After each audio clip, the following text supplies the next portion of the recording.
পশ্চিমবঙ্গে এমন দিনকাল এলো, কাল বুধবার মমতার সভা ছিল।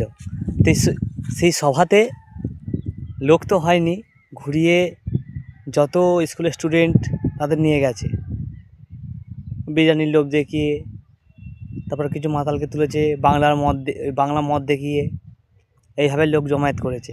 তো সবথেকে লজ্জার বিষয় যে ঠিক আছে, মাতাল যাচ্ছে, বয়স্কদের যাচ্ছে, কিছু বাড়ির লোককে কিছু টাকার লোভ দেখিয়ে নিয়ে যাচ্ছে, সেটা আলাদা ব্যাপার।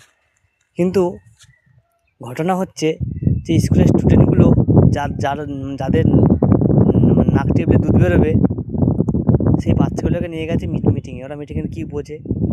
মানে শিক্ষার জায়গাটাকেও করে ফেললো একটা রাজনীতির নোংরা জায়গা। এটাই হচ্ছে আমাদের টিএমসি সরকার। তাই বলছি, এদেরকে 2026-এ একদম আর মদত দেবেন না।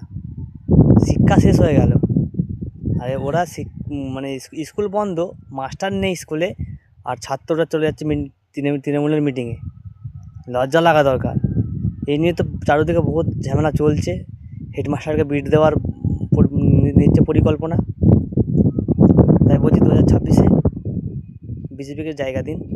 ভারত মাতা কি জয়, জয় শ্রীরাম।